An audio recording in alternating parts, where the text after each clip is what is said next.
Welcome to Hiraeth, the home of modern Welsh politics.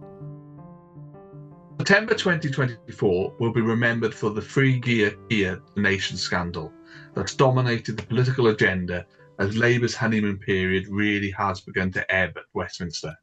In Wales, more politicians are on their way in 2026, and we got our first look at the draft constituencies at the start of the month. But in an interesting turn of events, the Welsh Government U-turned on its decision to have gender quotas at the 2030 Senedd election. But it was also a month that marked the end of an era. Blast furnace steel making in Wales ended as Tata brought down the curtain on nearly 300 years of near continuous iron making in the country. Perhaps apt as Jane Davidson's Wales Net Zero 2035 also reported in the month. On the podcast tonight to run through September's key points are Mr. Matthew Hexter. Evening, Matt. Evening, Gary. And Mr. Richard Martin. Rich, how are you? I'm good, thank you, Gary. Nice to see you. Matt, Port Talbot, a really sad state of affairs for Wales and in particular Swansea Bay. Was it inevitable? Did UK Labour any other option really but to go along with what Tata was proposing? So, firstly, Gary, I think it's a horribly sad day. Those people who know me know that my dad is a steel worker as well. So it's something that means an awful lot to me, the future of steel in this country. I suppose it depends what you mean by inevitable.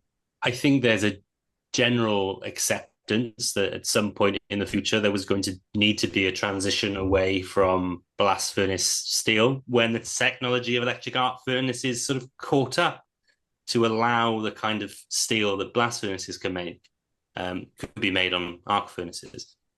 But does that mean that this decision was inevitable now? I don't necessarily think so. But I think those decisions that led us to today were taken months, if not years ago. So I don't think necessarily it's right to place the blame on the UK Labour Party having had very limited time to deal with these negotiations.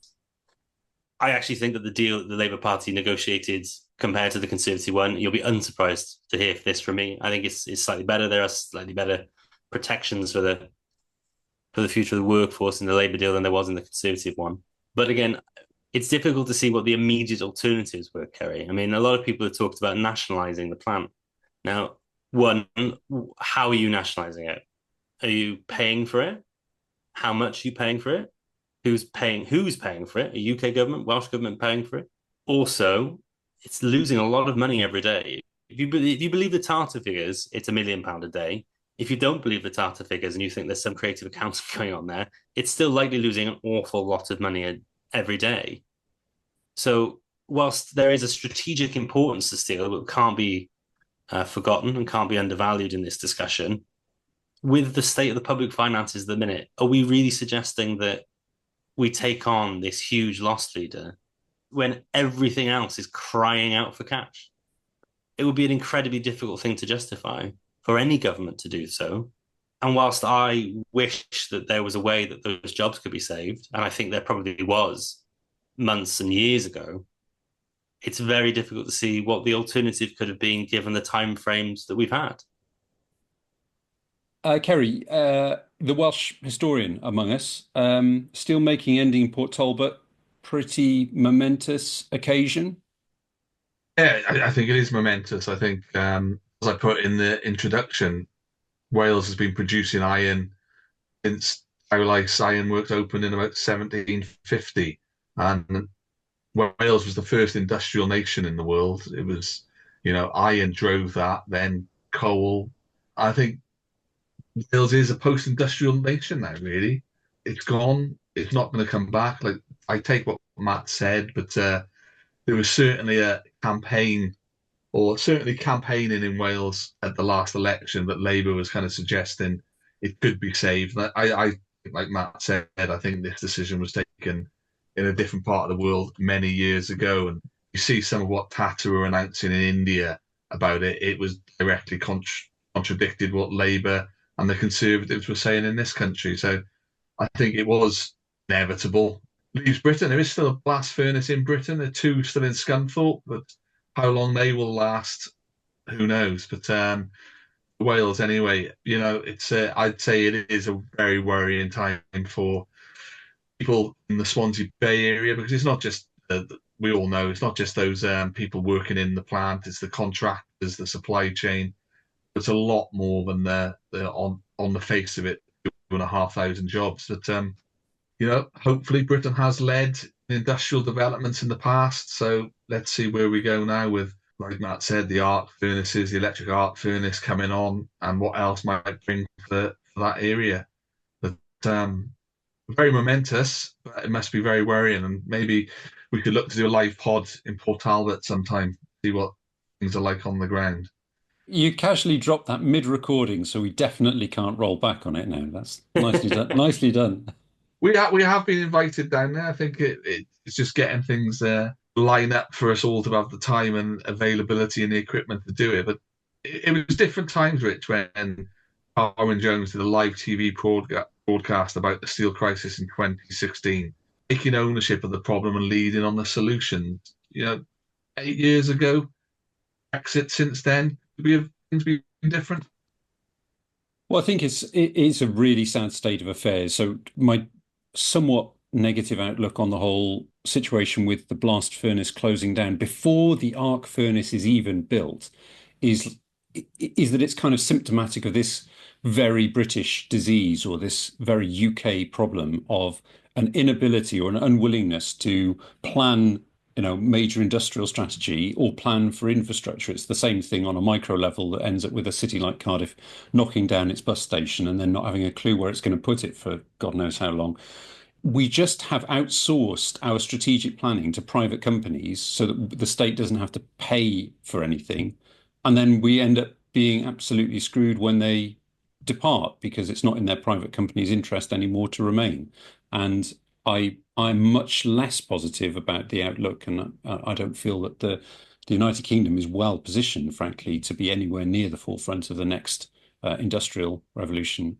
It just feels out of our grasp. It's a very sad state of affairs, but particularly politically, and this is where bringing it right to the core of our pod. I think what is really striking is I remember being quite gobsmacked when Carwyn Jones did that live TV address in 2016, Save Our Steel, as the campaign was at the time. It was the first time, and as far as I'm aware, the only time prior to the COVID pandemic that the Welsh First Minister had a live address on nationwide television. And it was admittedly it was before an election, but it was a very good strategic move by the Welsh government to be an active player and be perceived as being an active player in trying to retain what, until sadly very recently, has been an absolutely core industry in Wales. And I just think, the comparison then with Carwyn Jones going on live TV to publicly advocate and be the figurehead for a campaign, compared to the sort of, and Labour listeners might want to cover their ears at this point, mealy-mouthed kind of sound bites about retraining and new jobs for workers and especially cushioning the blow, I think is just a world of difference. And I would perceive that politically as being a chasm of leadership. I just don't think the Labour Party have got to grips with it. Matt's absolutely right. This was inevitable, and I don't think that the new UK Labour, not UK New Labour, I always get those two wrong way around, don't want to give the wrong impression. I don't think there's anything they could have done to change Tata's mind beyond throwing billions, probably of pounds at them. But even then, I don't think they could have influenced it. This has been on the cards for a very long time, and it's a fault of both the national leadership in Wales and the union leadership in London that, frankly, no decent plan has been put in place over decades. I was probably a little bit too focused on Labour in response to Matt, but I think your point there about the industrial strategy, Rich, is spot on. We've had 14 years of a Conservative administration, and that strategy hasn't emerged. And I do think, Matt, Labour have said that they are going to look at that and put that in place quite quickly, haven't they? Yeah, there will be an industrial strategy in place quite quickly, from what I hear, Kerry. But I mean, it's very easy for us on a politics podcast to talk simply about the political parties involved in this decision. And I kind of think the Tata have got away a bit scot-free from this, given it's them that's made the decision. And it's very easy for political parties and the way our news media works to ensure that it's the political parties that are getting the blame. But regardless of that, Tata have been hilariously hypocritical throughout this entire process. They have said repeatedly it's impossible for blast and arc furnaces to coexist, when that's exactly what they've done in their Netherlands facility. They have said they will have an open and honest consultation about the way that these jobs would be, I hate this term, but restructured.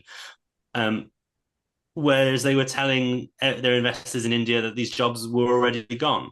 So, whilst, yes, there is, as always with issues of industrial strategy, blame to be proportioned to political parties in charge, the real blame here goes to Tata, who have just absolutely lied through their teeth throughout this entire process and should be getting a lot more negative attention than they currently are. I'll humbly disagree with this. Tata have got no interest in the well-being of the people of Wales, and they never have. They're a giant multinational based out of India. What the hell should they care? There's no mechanism by which the people of South Wales, Port Talbot, can hold them accountable. They've got no interest, and it's entirely unsurprising that giant multinational leaves small, poor, weak European country to move their bases elsewhere where it's more profitable for them. That's the kind of thing the British used to do back in the Empire days.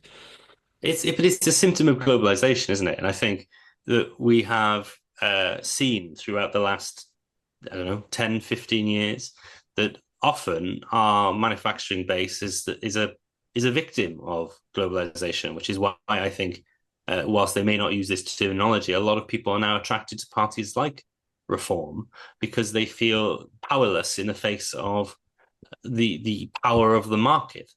There are a variety of things you can do to solve that if you're governments, but realistically, we haven't had governments in place who are willing to do those things. I mean, putting very high tariffs on steel dumping would have gone a long way to do this.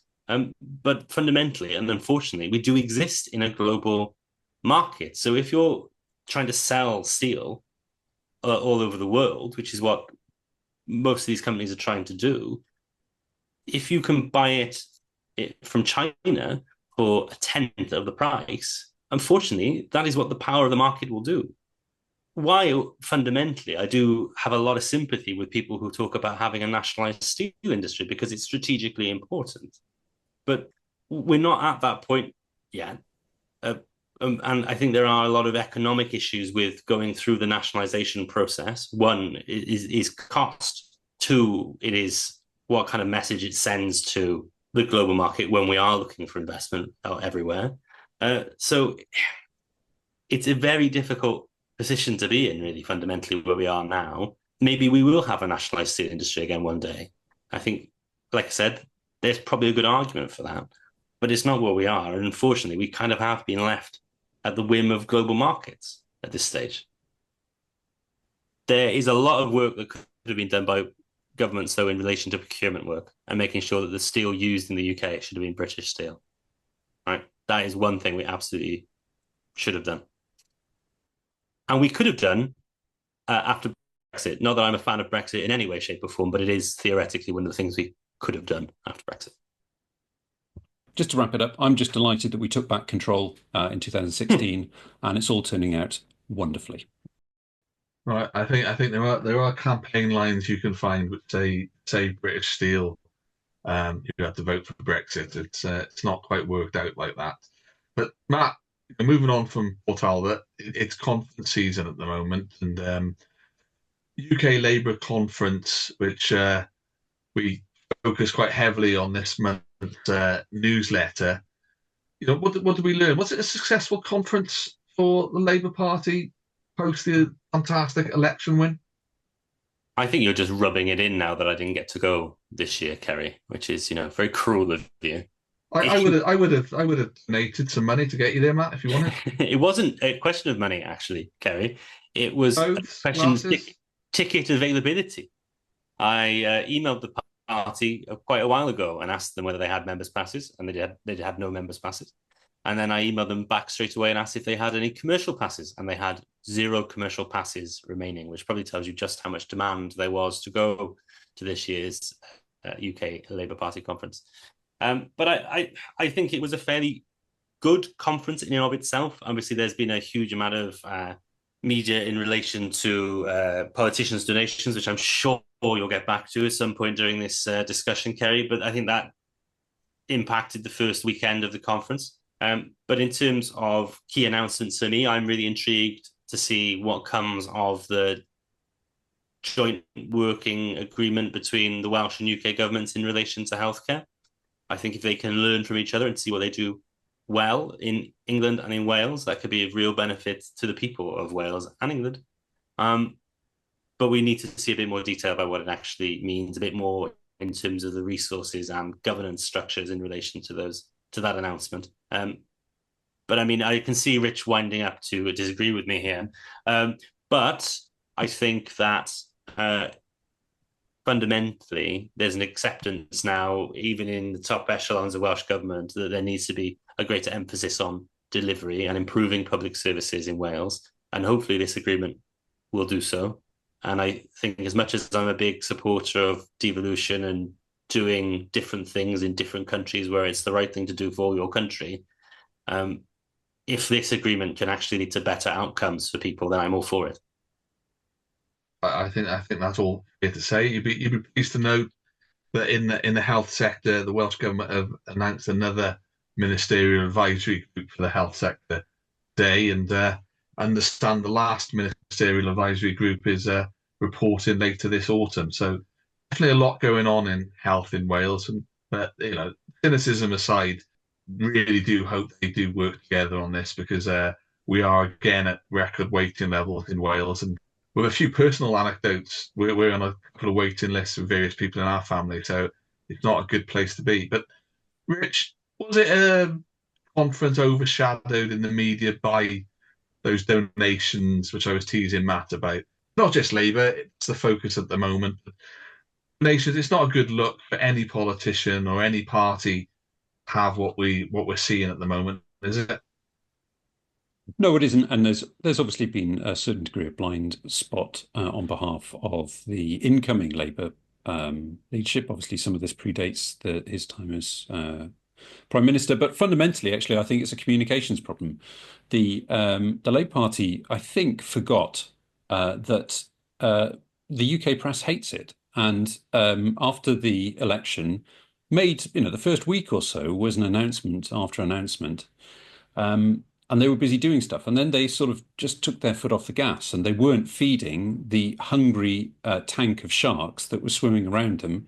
And so those sharks, bit off a few stories from elsewhere, that I can't believe I'm actually going to say this, but it's not the kind of mistake that New Labour and Alistair Campbell would have made. You wouldn't have let the press just, give them nothing, because when they're a bit like a dog left in a room, on its own while you go out and do the shopping. You come back and it's chewed the sofa.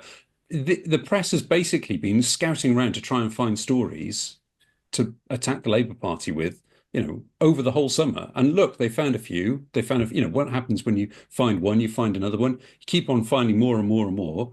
And, that consequently, it's all come back, and what was already, I think, pretty bad vibes coming off about the UK Labour government after the announcement about winter fuel has basically just changed the way that the commentary class and political opponents have started talking about them. There's no air of invincibility about this new government with 160-seat majority or whatever anymore. It's all gone because they're already tarnished. And it's almost impossible, not impossible, but it's almost impossible for political leadership to become more trusted and more respected over time. And I think strategically, it's been a bad summer for comms in the Labour Party and strategic planning. And obviously, you can roll in all the Sue Gray nonsense, but it's a pretty much zero interest from me, because, as we like to say in Wales, no rules were broken. But it to me is more a case of an inexperienced and a not battle-hardened government in place. And that's probably a symbol of being out of power for 14 years. Yeah, I think the winter fuel allowance, the comms around that, I don't know how Labour managed that. Who is their kind of equivalent of Alistair Campbell at the moment? Have they got someone at that kind of level to direct the comms? Morgan McSweeney, that's the one. It's Morgan McSweeney. Interesting. I just wondered who it was because Alistair Campbell was a master at that, and he's still quite heavily influencing our politics now, isn't he? In between adverts, yes, he is. You'll see no adverts on this podcast. No, absolutely. We're just pure. Anyway. We've won. I actually thought Labour, considering it was quite considering the summer, I thought it was quite a good conference to reflect in the glow. You know, that majority is still there, and they are still delivering. But like you said, Rich, I think the comms has just been poor. Again, I apologise to all our Labour listeners. I'm going to sound incredibly grumpy about your party. I'm really not. This announcement about shared working in the I was NHS, waiting for this. Yeah, go on. I tell you what this reminded me of. This reminded me of, I think it was 2017, if I remember correctly. Alan Cairns, the great political icon that was Alan Cairns, got up at Conservative Party conference and said, don't worry about European funds. We've got this thing called a Shared Prosperity Fund. It's going to be great, lads. And he announced it at conference, and it took them 4 years before they actually figured what it was and started trying to implement it. And to me, that's what this was clearly a conference announcement. Hey, I tell you what, we'll announce better working in health, and we'll figure out the details later. There's no details yet about how this is going to work. You know, it's what they call in IT vaporware, software that's announced that has never been delivered. We'll see what happens, but I think it's gotten through the conference season. It's solved a little bit of the narrative for Welsh Labour, which is basically what the hell is the point of Welsh Labour in the context where you've got a new, much more powerful UK Labour Party that's doing what it wants in Wales, whether you like it or not. It's given them something to go with, but there's nothing to it at this stage. Sorry. No, that's great. I think you're spot on once again, Rich. You're on fire tonight. Oh, right, though. Conference season is in full flow. I think Conservative conference is just coming to an end. But Matt, looking at all the conferences as a whole, there's a lot to celebrate by some of them. It was only really the Conservatives which were on a low ebb, regrouping as it were, especially as they look for a new leader. Were there any of the takeaways from Lib conference or even the Conservatives so far? No, there wasn't much that came out of a Liberal Democrat conference. If memory serves me correctly from that week of coverage, the only thing they really advertised was this was the most MPs they'd ever had. I didn't really hear much in terms of policy announcement, and unfortunately, historically, has always been the case. Liberal Democrat conference tends to get relegated to very marginal coverage, as did the SNP conference. Now they are reduced to a 9 MP rump in Westminster. The Westminster political establishment does not feel as though it needs to cover them in its greater detail. I'll talk about Conservative Party conference for a bit, though, if you're happy for me to do so. I think from the conversations I've had with the people who've been to Birmingham this week, they seem to be in fine fettle. Seem to be very happy. The party, for some reason, seems to be quite energised in a way that I don't think a lot of people were expecting to be after such a hammering in July.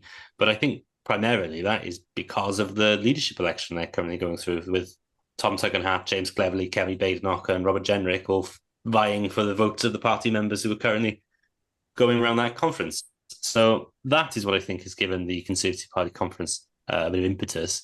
But I'm not necessarily sure, if I was a Conservative, if I would be particularly happy with all the press clippings that are coming out of that conference, because Kemi Badenoch seems determined to keep making headlines in a way that I would not say is necessarily popular or wise. I think we saw on the weekend her saying that essentially she thinks there has been the maternity pay is too high.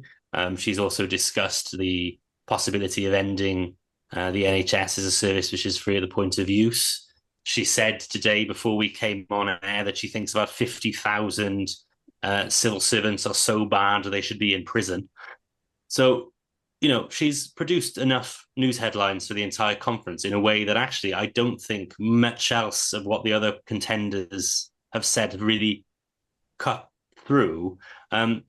Obviously, the only other thing we've really seen is Robert Jenrick talking about, if he were to be Prime Minister, he would want the UK to leave the European Convention on Human Rights. And as much as I am a constitutional nerd, not even I would suggest going into a general election talking about the importance of constitutional reform. So they're in an interesting place, and I think they're sort of stuck between trying to understand whether they should move to the right and try and take back some of the vote that went to reform, or whether they should head to the centre, which is traditionally where general elections are won from, and try and take back some of the people who voted Liberal Democrat, people who voted Green, people who voted Labour, and also a big chunk of people who didn't vote at all because they didn't feel enthused by that Conservative Party, or they felt that that Conservative Party lacked competence. And I'm struggling to understand what the overall mood of the party is. I think eventually there will be one candidate of the right and one candidate of the centre. So if you categorise Jenrick and Badenoch as the candidates of the right and Cleverly and Tugendhat as candidates of the centre, I would imagine that it will be one of them against the other. And the candidate of the right, in this instance anyway, will probably win. So you're probably looking at either Kemi Badenoch or Robert Jenrick as the next leader of the Conservative Party. If I had to put money on it now, I'd probably say Robert Jenrick. From the conversations I've had with people, it looks like he will be the one who progresses from this round of 4 to the final round of 2. But there's still quite a long way to go, because we won't know the leader until at least the end of the month. Well, I do want that, your predictions, and Robert Jenrick from you. I would also agree with that, not just from what I've heard, just in Clint. But Rich, have you got a take on the leadership election in the Conservative Party? What we're getting? I'm not sure if you ever worked in McDonald's and become working class or anything like that. Anything you want to give a view on those fantastic candidates we may have at the Conservative Party?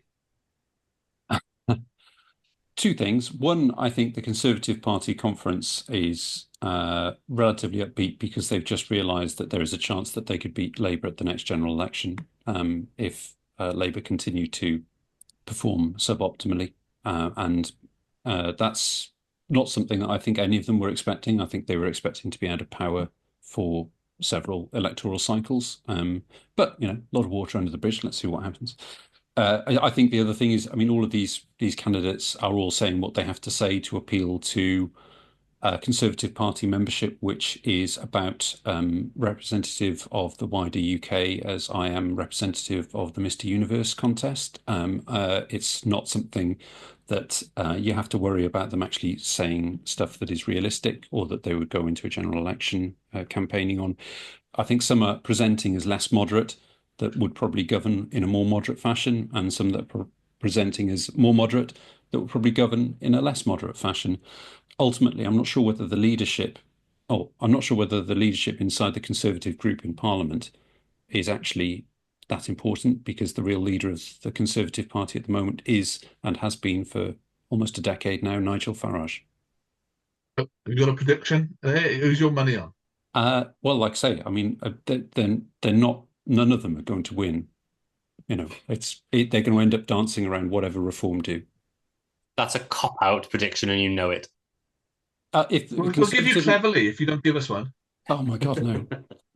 No. Well, I think you're right. I think it'll be unless Jenrick makes a complete mistake at some point. I think the way that the stuff he's talking about is basically chum for the membership to consume.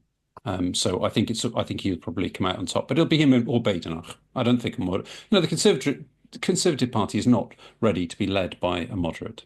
It's just not where it is. It's like saying they'll go, Trump will be replaced by Nikki Haley or something. It's just not going to happen.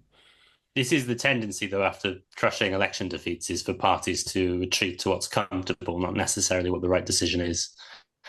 We did this, obviously, twice, arguably, after 2010 and after 2015. So I think a lurch to where you're comfortable is kind of natural. A lot of people who I speak to say that the Conservative Party weren't conservative enough in the last general election. I don't tend to agree. But I think that competency and the perception of competency plays much more heavily in the decision of people than necessarily the ideological slant of the candidate at the top of the party. I'm going to go off script now. Is it because the Conservatives now are facing something which Labour have had for a long time? So Labour sit on the left of the political side of things. They've always had other parties like the Lib Dems, the Greens in their orbit and having to, work in that environment. Whereas, we're probably not going to talk too much about Reform tonight, but Reform are now there. They had a great election. I think they're not going to go anywhere. Whoever's in the Conservatives have got that new party or that kind of pain in the side from that new party. And I think, widen it out to both for Wales and the Senate. Farage came out quite unequivocal and said devolution is here. Reform are all for it. Whether all his supporters believe that in Wales, I'm not sure. But Reform, 18 months away from a Senedd, an enlarged Senedd, I'm predicting they're going to get 15, 16 seats.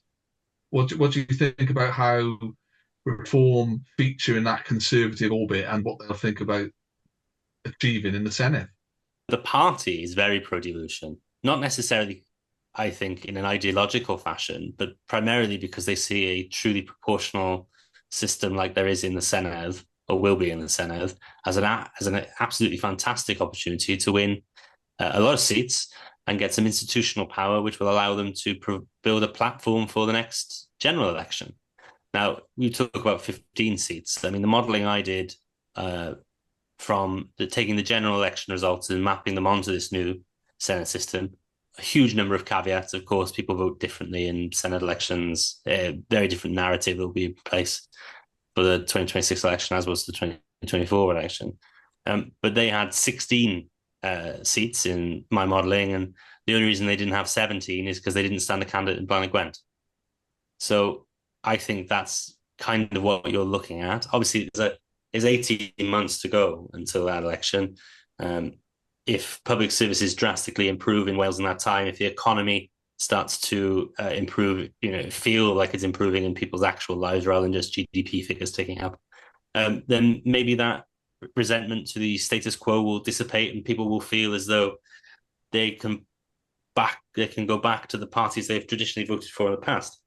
But if that doesn't happen, I do think you are looking at a very significant number of Reform MSs being elected. And of course, that will have a huge impact, not just on the sort of mechanics of the Senedd and how it works. I think all the parties in the Senedd are concerned about that because Reform voters being the way they are, sort of bite into each of the coalitions that these parties have built over time in a way that means they're all going to have a big hit to their numbers, especially given the way that this new system works.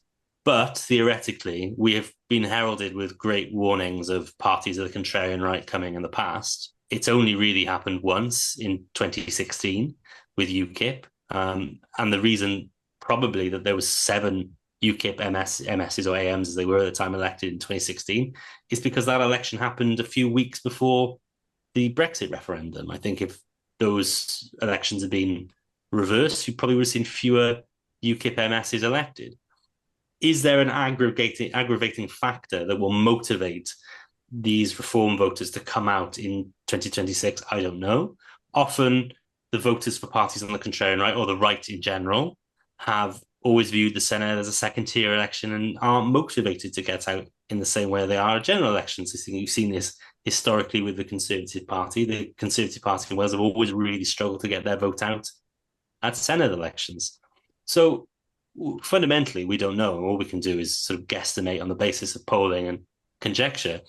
But I think it's a safe bet to think that there will be a sizable chunk of Reform MSs at the next Senedd election, and it will have a huge impact on just the very nature of politics in Wales, really. Rich, anything to add to that? Yeah, a couple of things to pick up on that. In comradely discussion, I would suggest, I think we've litigated this on the pod before, but I think the reason why we had UKIP members of the Assembly, as was in 2016, was not because of the positioning of the Brexit vote, because Scotland didn't have the same result. It's because there's a huge chunk of people in Wales who, for whatever reason, have never been able to attach themselves to the Conservatives, classic English party in Wales, whatever, choose your reason. Listen to our great pod with Sam Blaxland that goes and talks about it. It's because there's a lot of people in Wales that feel that way. And I think, I think that the projections that we have right now are actually underpricing reform. I'm anticipating reform taking a much bigger bite out of support for both Labour and the Conservatives than the current polling is suggesting. And it wouldn't surprise me at all if we have over 20 members of the Senedd representing reform.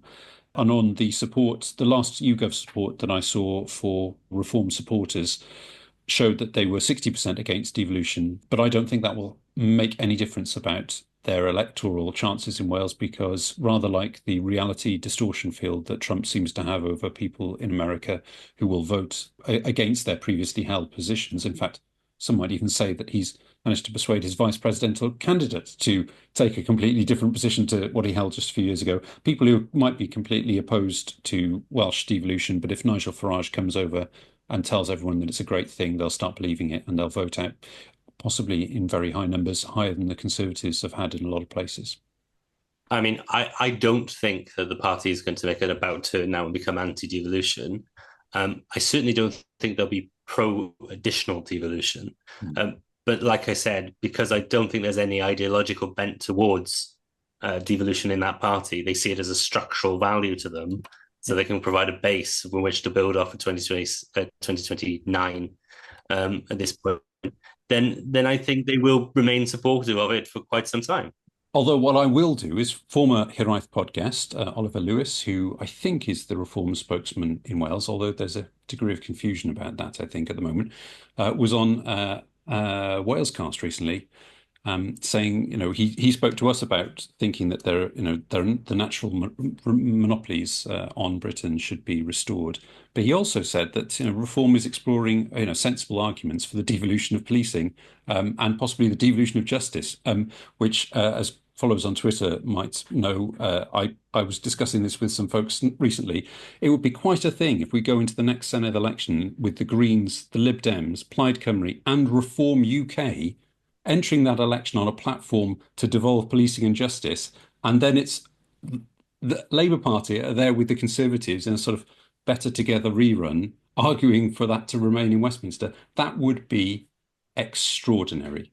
I just want to say that there's a sort of delicious irony that Reform might even consider doing that. I would be popcorn eating GIF at that point. But anyway, yeah, Reform. To me, the one to watch. I think. I think everyone is underpricing them. I don't think that the Labour Party has a good strategy against Reform in Wales.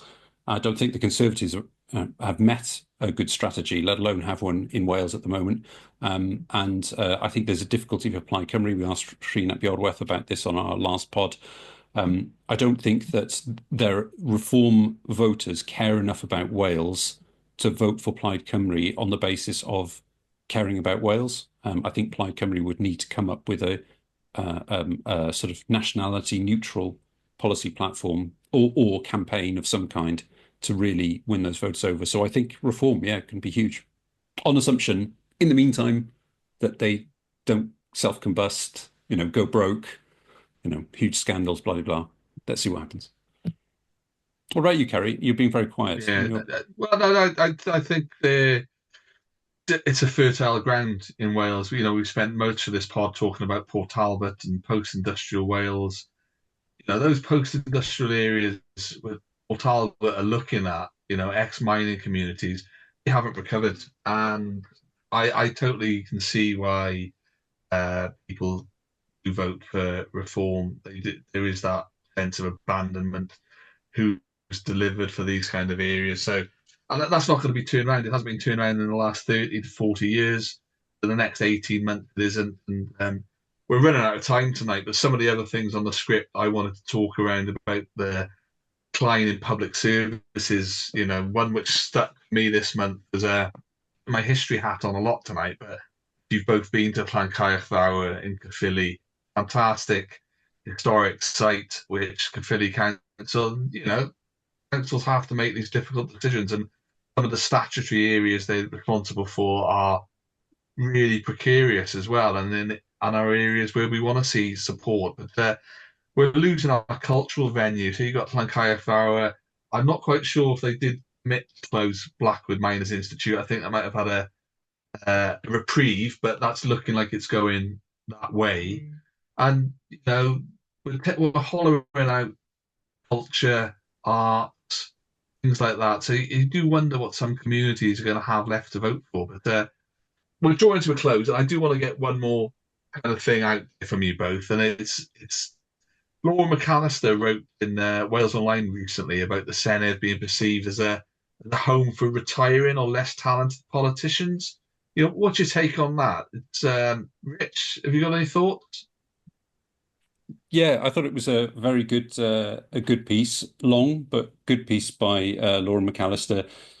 The Senedd has a big problem, and the Labour Party has demonstrated this year in particular, in that the size of the Senedd has meant that there is not a great deal of different genetics, intellectual or political genetics in there to mix around and create some good policy work or good government. And what we found with the churn in the Welsh Labour group and Welsh government is that you have to end up recycling the same people over and over again. And frankly, there are a lot of people in the Senedd who I have been looking through the lists and wondering, why would you even consider standing again? What have you actually done in the last few Senedd terms? Or you've been in the Senedd a really long time.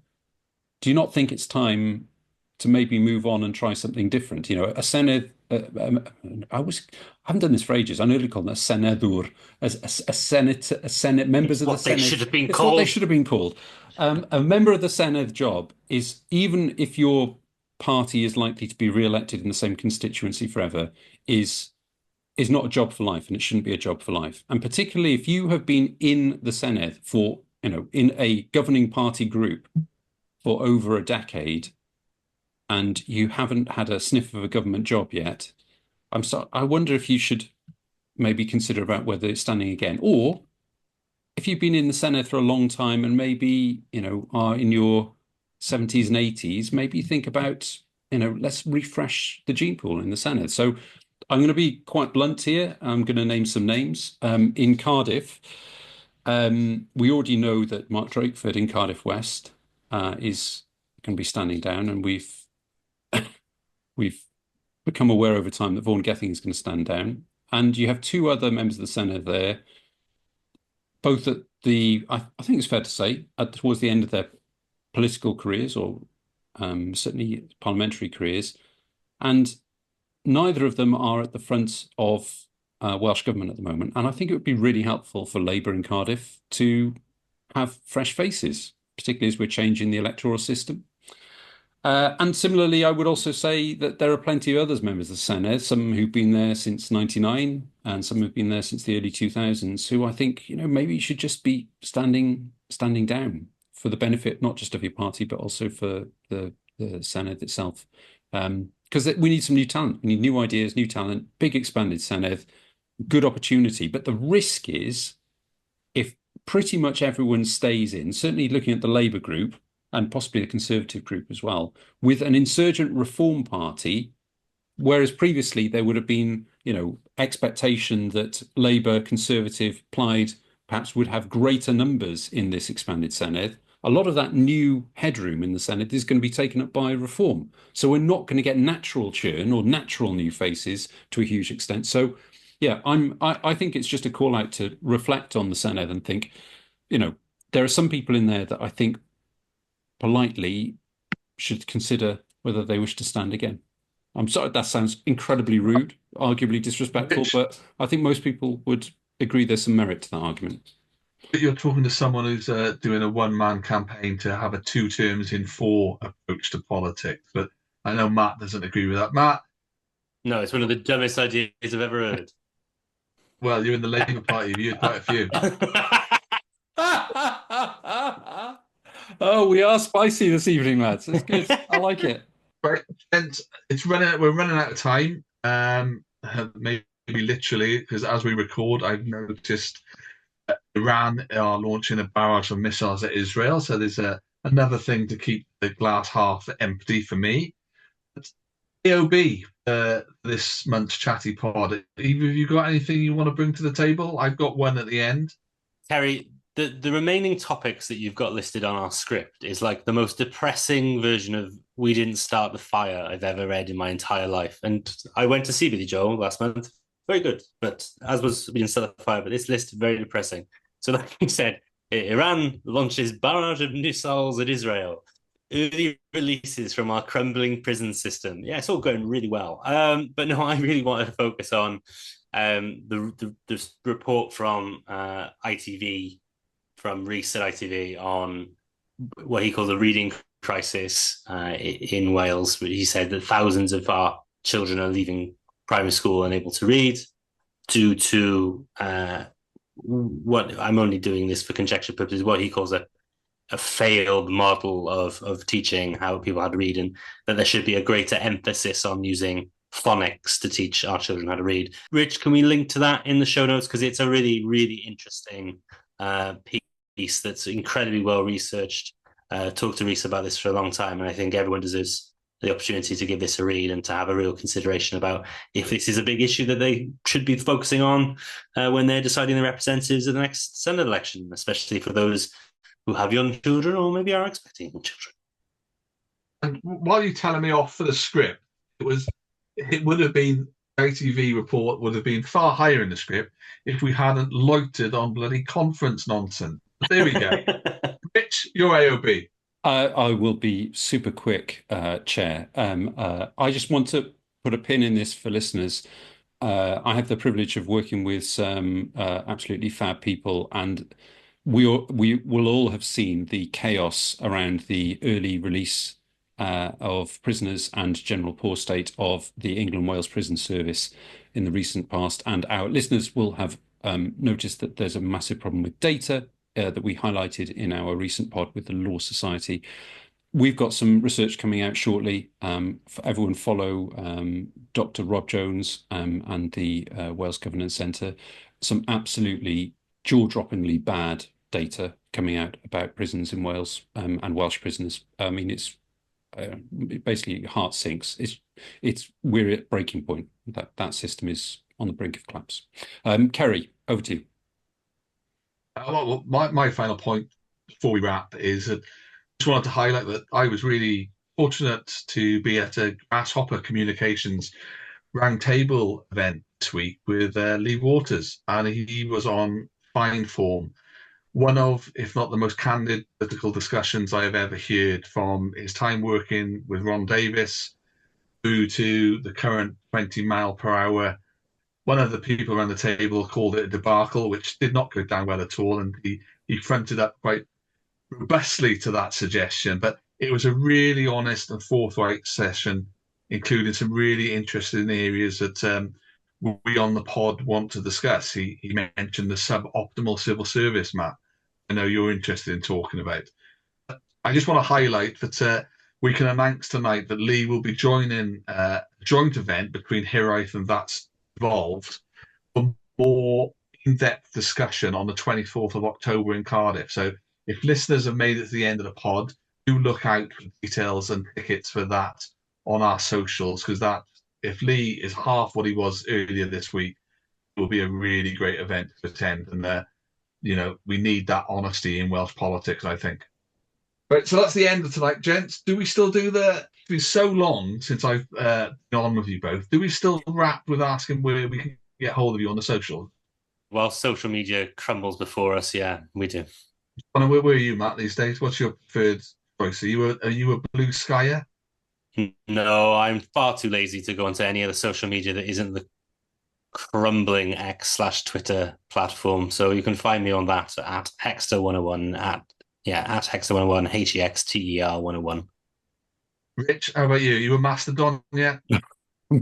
Believe it or not, Kerry, I have an account on all of them at Mimosa Cymru.